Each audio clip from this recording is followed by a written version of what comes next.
अच्छा, आज का हमारा सेशन काफ़ी इंटरेस्टिंग होने वाला है, ठीक है। बहुत सारे बच्चे मैसेज कर रहे हैं कि सर एग्ज़ाम सर पर आ गया है और कैसे तैयारी करें, कैसे प्रिपरेशन करें, ठीक है। बहुत सारे लोगों ने मैसेज भी करा हुआ है, ठीक है।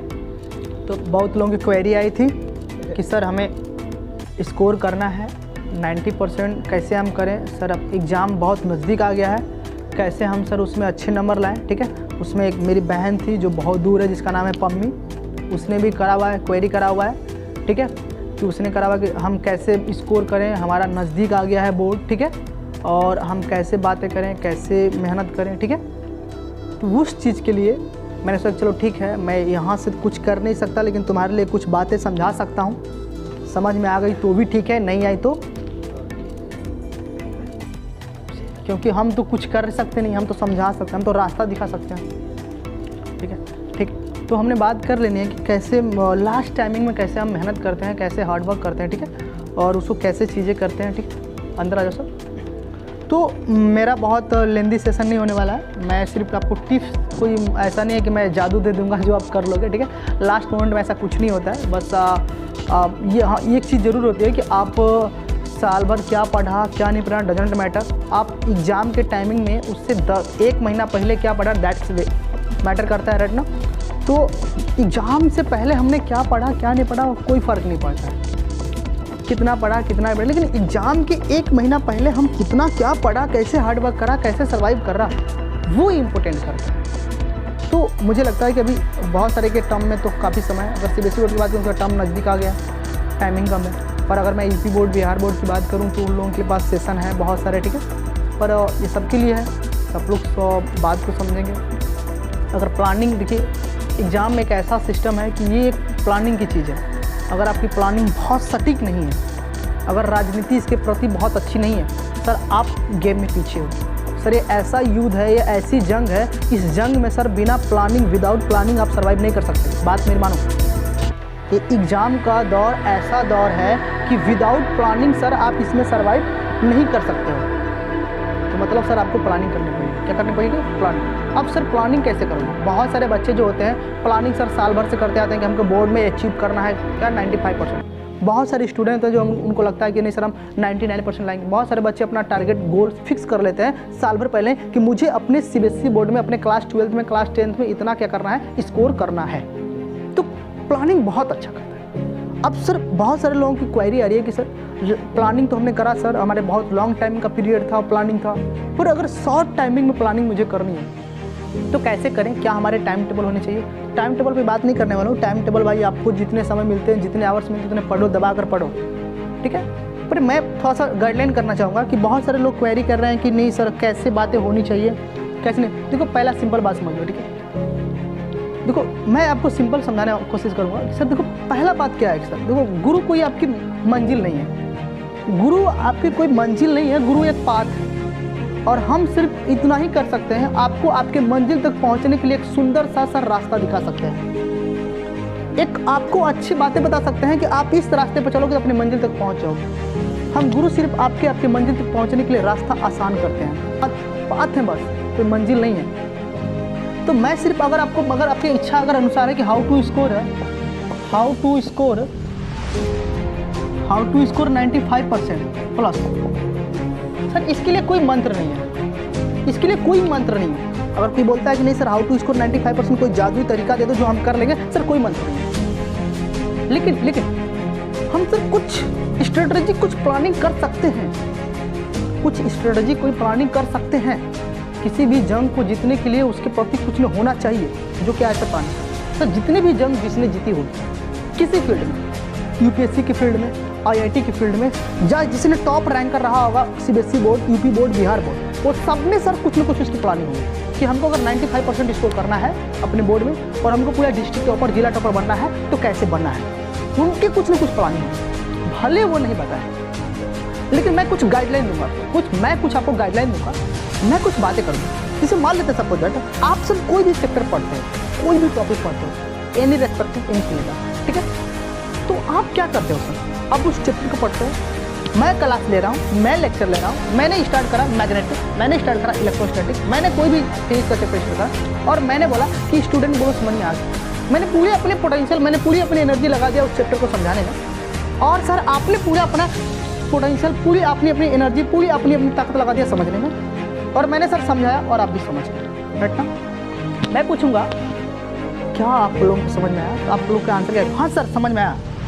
पर सर मैं समझाना चाहूँगा आपको, ठीक है? अगर मैं कोई चीज़ अगर समझाने का प्रयास कर रहा हूँ, अगर आप समझ गए, तो सर उसे हम लोग फिजिक्स की भाषा में बोलते हैं कि आपने रट लिया। क्या कर लिया सर? रटना। आप उसे बोलते हैं रटना, यानी कि सर आपने उसको रट लिया। सर ये क्या मजाक कर रहे हैं? हाँ सर समझो, मेरी बात को समझो थोड़ा सा। जैसे एक एग्जाम्पल लेता हूँ आपको, मान लेते हैं आप मेरे पास आते हो, सिंपल सा एग्जाम्पल, आप मेरे पास आते हो और कहते हो सर मुझे कार चलाना है, मुझे सर स्विमिंग करना है, मुझे स्विमिंग करना सिखा दीजिए। तो मैं क्या करा कि मैं कार चलाने के पूरे तरीके दे दिया आपको कि देखो जब भी अगर मोड़ आएगा तो टर्न ऐसे करना है, गियर ऐसे लगाना है, चढ़ान पर आपको एक्सीलेटर ऐसे देनी है, ढलान पर आपको एक्सीलेटर ऐसे देने हैं, ब्रेक ऐसे लगाने हैं। मैंने पूरी थ्योरी आपको कार चलाने की सिखा दिया। अगर आपको स्विमिंग करनी है तो मैंने पानी में कैसे जाना है, तो कैसे तैरना है, कैसे हाथ चलाने हैं, कैसे हमें मुंडी करनी है, मैंने पूरी आपको थ्योरी सिखा दिया। बोलो मेरी पढ़ाई हुई थ्योरी आपको समझ में आई कि नहीं? अब बोलोगे यस सर, मैंने जो कार चलाने का सर आपको पूरा कॉन्सेप्ट दिया, पूरा आइडिया दिया, टेक्निक दिया, बोलो समझ में आया कि नहीं आया? क्या आप कार चलाना सीख गए? नहीं सर, कार चलाना आप नहीं ना सीखे, तो कार चलाने के लिए क्या करना पड़ेगा सर? एक्सपीरियंस लाना पड़ेगा, प्रैक्टिस करना पड़ेगा। क्या करना पड़ेगा? प्रैक्टिस करना पड़ेगा। क्या करना पड़ेगा? प्रैक्टिस। सर वही मैं कह रहा हूँ। अगर आपने सर कोई टीचर आपका फिजिक्स का चैप्टर पढ़ाया या केमिस्ट्री का टीचर पढ़ाया, कुछ भी पढ़ाया सिलेबस, तो आपने सर क्लास में सिर्फ अंडरस्टैंडिंग कर दिया। क्या क्लास में सिर्फ उसकी अंडरस्टैंडिंग हुई? क्या हुई सर? अंडरस्टैंडिंग। और उसी अंडरस्टैंडिंग को सर हम बोलते हैं रटना। यानी कि सर इसका मतलब उसमें पकड़ बनाने के लिए, उसमें सर स्कोर करने के लिए, एग्जामिनर को समझने के लिए कि तू भाई इसमें कैसे बात करता है। एग्जाम जो टीचर पढ़ाया उस तरह एग्जाम में थोड़ा बात करेगा, वो तो सर उस बात को करेगा जो आपने क्या सीखा। सर ये बातें कहाँ चलेगी? आपको सर प्रैक्टिस करनी पड़ेगी, आपको हार्डवर्क करनी पड़ेगी, आपके उस थ्योरी के ऊपर न्यूमेरिकल लगाने पड़ेंगे, आपको सर क्वेश्चन लगाने पड़ेंगे, बहुत सारे बातें करनी पड़ेंगी, ठीक है? यानी कि बहुत क्वेश्चन लगाने पड़ेंगे आपको, ठीक है? तो ये चीज़ें आपके लिए होनी चाहिए, ये चीज़ें आपके लिए होनी चाहिए। यानी कि विदाउट प्रैक्टिस आप सर कोई थ्योरी कंप्लीट नहीं कर सकते। इसका मतलब सर हमको सर क्या करना पड़ेगा सर? एक्सपीरियंस लाना पड़ेगा। क्या करना पड़ेगा सर? एक्सपीरियंस मतलब प्रैक्टिस करना पड़ेगा सर। क्या? प्रैक्टिस। अब जिस बंदे के अंदर experience with understanding, practice with understanding, अगर दोनों साथ साथ हैं, मैं लिख कर दे रहा हूं सर 95% उसका जरूरी है sir. How to score 95%? Sir कोई ऐसी चीज़ नहीं है। अच्छा, मेरी एक बहन है, उसने एक क्वेरी करा हुआ है, रिक्वायरमेंट करा हुआ है कि सर भैया हम कैसे बात करें, हमको सर उसका बोर्ड का एग्जाम नज़दीक आने वाला, ठीक है? उसका नाम है पब्मी, ठीक है? और एक और लड़का है शायद, तो सबने तो उसने बात करा हुआ है कि हम कैसे 90% लाएँ, कैसे स्कोर करें। देखो, तो हम उन लोगों को साफ बोल दिया कि आप लोग सिर्फ मेहनत करो। हालांकि मैं पास नहीं हूँ उन लोगों के, बहुत दूर हूँ, तो मैं अपने वीडियो के थ्रू उनको समझाने की कोशिश करूँगा कि आप लोग को पढ़ाई अगर करनी है, हार्डवर्क करनी है, मेहनत करनी है, तो सिंपल तरीका है, जो आपके सर लोग पढ़ा रहे हैं, जो आपके टीचर्स पढ़ा रहे हैं, उन सभी पैटर्न को आप इस तरह से एनालिसिस करो, उन सभी कॉन्सेप्ट को आप इस तरह से बारीकी समझो कि फिर फर्दर हमको तकलीफ ना हो। यानी कि अगर आपके पास अंडरस्टैंडिंग है तो एक्सपीरियंस होना बहुत जरूरी है। अगर अंडरस्टैंडिंग विद एक्सपीरियंस अगर दोनों नहीं है, अगर किसी में उतराव चढ़ाव है, तो सर आप अपने मंजिल तक नहीं पहुंच सकते। बात समझो, ठीक है? तो बहुत सारे लड़कों का भी रिक्वायरमेंट था कि सर कैसे स्कोर करें, तो सर कोई मतलब ये चीज़ नहीं है। आपको सर मेहनत करनी पड़ेगी, हार्डवर्क करनी पड़ेगी। अगर आपने 95% में गोल देखा है, ड्रीम देखा है, तो इसके लिए मेहनत उतना ही चाहिए जितना ये मांगता है, और आपको देनी पड़ेगी। पर क्या है सर ना, दुनिया की अगर सबसे कोई तकलीफ चीज़ है, क्या है सर? अपनी खुशी को त्यागना, है ना?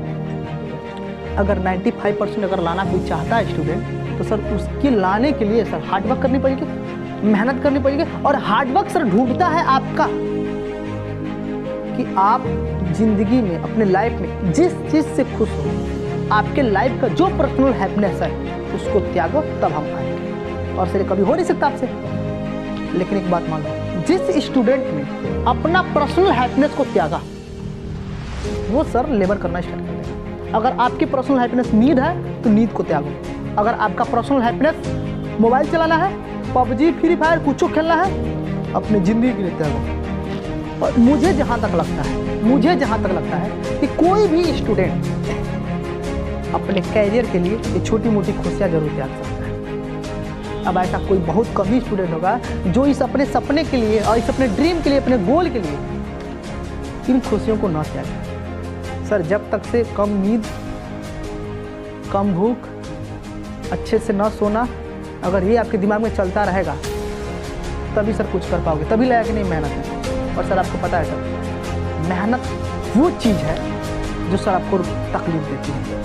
और कोई बंदा, कोई स्टूडेंट ये नहीं चाहता है कि हम तकलीफ की तरह अट्रैक्ट हों, वो हमेशा चाहता है कि हम किधर से अट्रैक्ट हों, खुशी के तरफ। सर जो खुशी है ना, अगर आप 9, 10, 11, 12 अगर हैप्पीनेस रहना चाहते हो तो 40 साल तक रोओगे। लेकिन जिस स्टूडेंट ने इस हैप्पीनेस को छोड़कर इस तकलीफ को पकड़ लिया, नहीं सर हमको इधर घुसना, हमको इधर जाना है, हमको हार्डवर्क करनी है, मेहनत करनी है, अपने मंजिल, ड्रीम, गोल के पीछे भागना है, रियलिटी बता रहा हूँ, वो 40 साल तक एंजॉय करेगा। तो बस यही फ़र्क होता है, ठीक है। 90% स्कोर करना कोई जादुई टेक्निक नहीं है, और 90% स्कोर करना कोई बहुत बड़ी बात नहीं है। बस आपके जुनून होना चाहिए, आपको उसमें लगन होनी चाहिए, हार्डवर्क, ईमानदारी होनी चाहिए। मैं बोर्ड वालों के लिए खास तरह से बोल दूं, अगर बोर्ड वाले जो 12th के बोर्ड के हैं, अगर उनको सर सिलेबस में बहुत टफ लगता है, क्योंकि सर होता है ना, लास्ट टाइमिंग में उनको बहुत अच्छा लगता है। सर शुरू में पढ़ रहे हैं, टेस्ट हो रहा है, टीचर टेस्ट ले रहे हैं, प्रैक्टिस करा रहे हैं, मजा आ रहा है। पर जब एग्जाम का टाइमिंग आता है तो उससे 2 दिन, 10 दिन पहले, 1 महीना पहले जब वो प्रिपरेशन के लिए बैठते हैं, सेल्फ स्टडी के लिए, तो इतनी मोटी फिजिक्स की किताब भरी होती है, इतनी मोटी केमिस्ट्री की कॉपी, इतनी मोटी मैथ की कॉपी। अगर फिजिक्स उठाएं तो केमिस्ट्री याद आए, केमिस्ट्री उठाएं तो फिजिक्स याद आए, मैथ उठाएं तो बायो याद आए। इतना भर जाता है नोट्स कि सब याद आने लगते हैं। 2 को मैथ लगाया कम मैथ में, 2 क्वेश्चन लगाया मैथ में तो फिजिक्स याद आ रही है, अरे छूट रहा है, 2 को फिजिक्स में लगा तो केमिस्ट्री याद आ रही है, सब याद आएंगे। तो इसका मतलब सर आपके पास कोई प्री प्लानिंग नहीं है, आपके टारगेट के प्रति अब कोई प्लानिंग नहीं, आपने कुछ प्लानिंग करा ही नहीं है, कोई ड्रीम नहीं है, कोई गोल नहीं है। पहले अपने गोल को फिक्स करो, अपने गोल को फिक्स करो। मैंने बोला था ना कि सर अगर तीर चलानी है तो पहले अपने लक्ष्य पता करो। तीर चलाओ, मैं नहीं कह रहा हूं, पहले लक्ष्य तो पता कर लो, हमें कहाँ मारना है, तीर कहाँ लगेगी। रैंडमली चला रहे हो, पूरी अपनी पोटेंशियल ऐसे लगा रहे हो। मैं एक छोटी सिंपल एग्जांपल दूंगा। सर आप युवा क्लास 10, क्लास 9, क्लास 11, क्लास 12, इस युवा के अंदर इतनी ज़्यादा पोटेंशियल होती है, इतनी ज़्यादा एनर्जी होती है कि वो अपने एनर्जी को सर मल्टीपल टर्म में डिस्ट्रॉय करते हैं, मल्टीपल सोर्स में डिस्ट्रॉय करते हैं, और सर कुछ हाथ नहीं लगता। मैं सिंपल एग्जांपल दूंगा। अगर मान लेते हैं बहुत आंधी तूफान और बाढ़ ऐसे आ गया, बारिश हो रही है सर, बहुत प्यारी है, लेकिन वही बारिश अगर बाढ़ बन गई, आंधी तूफान खूब चल दिया, काफी अच्छा खासा सर, वो मूसलाधार बारिश हो रहा है। अब वो बारिश सर क्या करेगा, उसके पास ताकत बहुत ज्यादा है, उसके पास पोटेंशियल भी बहुत ज्यादा है, उसके पास एनर्जी भी बहुत ज्यादा है, लेकिन सर वो जब मूसलाधार बारिश होगा तो खेत खलिहान, पेड़ पौधे, पक्षियाँ, घर द्वार सब नष्ट कर देगा ना। उसके पास भी एनर्जी है, उसके पास भी ताकत है, पर वो जिस तरह से चल रहा है सामने वालों को बहुत तकलीफ है, कोई भी सबको परेशानी है। लेकिन उसी बाढ़ को, उसी बारिश को अगर हम एक नहर दे दें, एक रास्ता दे दें कि देख भाई तू आएगा और तुम्हारे लिए एक रास्ता बन गया है, तुम्हारे पास एनर्जी है, पर तुम गिरा लेकिन तुम्हारे चलने का रास्ता ही नहीं है, तुम जिधर मन तिधर चलना स्टार्ट कर दिया। तुम्हारे पास एक ने रास्ता दे दिया कि देख भाई तुमको ये नहर दे दिया, तुमको एक नदी दे दिया, तुम आओ लेकिन अपनी पूरी ताकत लगाकर इसमें जाओ, इस नहर के साथ आओ, लेकिन तुम अपनी पूरी ताकत लगाकर इसके साथ जाओ। तो सर वो उस नहर, उस नदी से अगर जाएगा सर, किसान को भी फायदा होगा, पेड़ पौधे पक्षियाँ जानवर सबको हेल्पफुल रहेगा, सबको मदद। उसी तरह से हम जिस एज में हैं उस एज में हमारे पास इतनी ताकत है, इतनी एनर्जी है, इतनी पोटेंशियल है कि अगर उसको किसी एक डायरेक्शन में अगर लगा देंगे ना, लिख कर दे रहा हूँ सर, उस जिस सपने के पीछे भाग रहे हो ना, वो सपना जरूर पूरा होगा। लेकिन आप मल्टीपल सोर्स में डिस्ट्रॉय करते हो। कब वो सोचा हम IIT निकालेंगे, ओह ग्रुप डी है। कब वो ओह रेलवे सही था, ठीक नहीं, बैंकिंग मस्त था। बोर्ड वाले स्टूडेंट 80% लाएंगे, पहले जुनून यही रहेगा। 11th में एडमिशन लेते समय पक्का सर 10th में बिगड़ गया है, 12th में 95 ला कर दिखाएंगे तुमको, ये बात होगा, पक्का करेगा।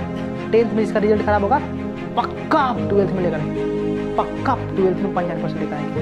लेकिन कुछ दिन बाद 3 महीना 4 महीना चलता है 11th में कुछ नहीं होता है, 11th में पास होना होता है, पैसे वो पास हो जाएंगे। फ्री फायर, पबजी, गेमिंग, मस्ती, एंजॉय, 11th पास।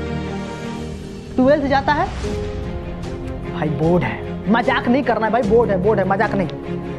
रिश्तेदार रिलेशन से पूछेंगे क्या करेगा बेटा, बोर्ड आ गया, 95 तो लिखा है मेरा, लिख लो 80 आएगा, लिख लो 80 ला देंगे, एकदम कंफर्म 100% 80 ला देंगे। ऐसे कोई बात नहीं सर, 80 लाने का जुनून गजब होता है उन लोगों के अंदर, उस युवा के अंदर 80 लाने का जुनून गजब होता है। स्टार्टिंग में खूब मस्त चलेगा, 1 महीना कोचिंग भी धकास चल रही है, क्लासेस भी हो रही है, स्कूल भी हो रही, मजा आ रहा है। 2 महीना बोर्ड तो मार्च में होता है यार इतना होता है, बोर्ड मार्च में होता है ना, 10 महीना बचा है, कोई दिक्कत नहीं, देख लेते हैं, धीरे धीरे नॉर्मल हो जाएगा। फिर उसी माहौल में वो ढलना स्टार्ट हो जाएगा जिस माहौल में सब चल रहे होते, ठीक रहेगा। करते करते देखते ही देखते में नवंबर दिसंबर आ जाता है, क्योंकि देखते देखते भैया नवंबर आएगा, नवंबर आते ही भाई संस्कारी त्यौहार, संस्कारी फेस्टिवल, छुट्टियां 1 महीने की। दिसंबर आते ही ठंडी ज़्यादा, आलसपन, रजाई से निकलेंगे बाहर नहीं, नींद आएगा, गर्म आएगा, पढ़ना लिखना कम, बातें हो गई। दिसंबर बीतते ही जनवरी आ गया, उसको पता ही नहीं चला कब जनवरी आ गया। कभी सोचा ध्यान से, 1 जनवरी आ गया यार, 1 जनवरी मजा किया, एंजॉय किया। फिर 1 जनवरी के बाद जब आगे, अरे यार मार्च में एग्जाम है, 2 महीना बचा है, तब उस समय उसको याद आएगा फिजिक्स इतना मोटा, केमिस्ट्री इतना और बायो इतना, सब इतने मोटे मोटे भर गए। तब सर पढ़ना स्टार्ट करेगा। क्या करेगा? पढ़ना स्टार्ट करेगा। जब पढ़ेगा ना तो भाई साल भर तो उसे क्या करने में मजा आया है, मस्ती करने में मजा आया, साल भर तो उसे खुशी रहने में मजा आया है। और भाई 2 महीना के लिए पढ़ने बैठा तो भाई उसमें तकलीफ होगा, पीड़ा होगा। अब बताओ, जो ज़िंदगी भर खुश रहा है और उसको कह दो कि तुमको हम तुरंत हम तुमको आज पीड़ा देंगे, तकलीफ देंगे, तो बर्दाश्त करेगा? हे मन तो करेगा कि नहीं पढ़ना है, लेकिन बैठेगा क्या यार, मूड बिगड़ गया है, छोड़ दो यार। उसको एक टेंशन सताएगी, वो पड़ोसी वाला से जो कहा था ना 95 लाना था सबसे बड़ा टेंशन वो सताएगा उसको टेंशन सताएगा कि 95 कहा हुआ है, तो वो टेंशन था उसको पढ़ने के लिए मजबूर करेगा। पर सर वो इतना भी मजबूर नहीं करेगा कि वो अपने खुशी को त्याग कर इसको उठा ले, पीड़ा उठा ले। अब इस झमेले में उलझ जाएगा ऐसा कि 1 महीना और निकल गया, आ गया फरवरी आ गया फरवरी। अब फरवरी आते हैं, मार्च में एग्जाम आ गया, एग्जाम का डेट शीट जारी, फरवरी में बिहार में डेट शीट जारी हो गया, 10 दिन बच गए। अब रात दिन आँख खोल खोल के पढ़ेगा, केमिस्ट्री पढ़ा था, फिजिक्स नहीं, मैथ पढ़ा था, कुछ नहीं। लास्ट टाइम में बेचारा मुँह वाला कर गया एग्जाम में। 3 घंटा में एक छोटे से कागज के टुकड़े में लिखना था अपने 12 साल की मेहनत, लिख कर ऐसा आया कि 40 साल ढोने में उसको शर्म आ रहा है, तकलीफ। पड़ोसी को बोला था 95 दिखाने के लिए, उसको भी मुंह नहीं दिखा रहा है। तो सर संघर्ष था उसके अंदर एनर्जी थी, पोटेंशियल थी, मेहनत था उसके अंदर, पर सर गाइडलाइन नहीं होने की वजह से, डायरेक्शन सही नहीं होने की वजह से सर वो डिस्ट्रैक्ट में चला गया। तो वही सर मैं हमेशा कहता हूँ, जिस फील्ड में जिस जुनून के साथ उतरो, वो जुनून तब तक कायम रखो जब तक तुम्हें वो मंजिल मिल ना जाए। नहीं तो अगर सर वो जुनून जिस दिन कम हुआ, वो आग जिस दिन कम हुई, समझ लो कि तुम डिस्ट्रैक्शन में जाओ और समझ लो कि तुम पीछे हो रहे हो। और तुम फिर उस दिन पछताओगे कि हमने क्या शुरुआत में क्या स्टार्ट करा था और लास्ट में हमारे साथ क्या। सर सपने पूरा करने के लिए सर कोई बहुत ये चीज़ नहीं करना है सर, बस आपको प्रॉपर वे में चलना है। एक घड़ी जिस तरह से टाइमली चलती है उस घड़ी की तरफ से आपको सर पर डे चलना है। जाते मत पढ़ो, थोड़ा थोड़ा पढ़ते रहो, थोड़ा थोड़ा स्टडी करते रहो, थोड़ा थोड़ा मेहनत करते रहो। ये तो लास्ट टाइमिंग में वो बातें याद आएंगी जो आपने स्टार्टिंग में करा हुआ था सबसे। तो बोर्ड वाले काफ़ी क्यूरियोसिटी रहती, मतलब उनको तकलीफ होता है ना कि हम कैसे करें, सिलेबस इतना भर जाता है उनके लिए ना, वो बातें होनी चाहिए। ठीक है, बात समझ, ये चीज़ें होनी चाहिए। तो इसीलिए कहते हैं सर हार्डवर्क करो, मेहनत करो, जुनून के साथ करो, लगन के साथ करो, आप कामयाब जरूर होगे। ऐसी बात नहीं है, बस मेहनत ईमानदारी से होनी चाहिए। ठीक है, तो कहते हैं ना, रख हौसला वो मंजर भी आएगा, रख हौसला वो मंजर भी आएगा, प्यासे के पास चलकर समंदर भी आएगा। रख हौसला वो मंजर भी आएगा, प्यासे के पास चलकर वो समंदर भी आएगा। थक कर ना बैठ ए मंजिल के मुसाफिर, मंजिल भी मिलेगी और मिलने का मजा भी आएगा।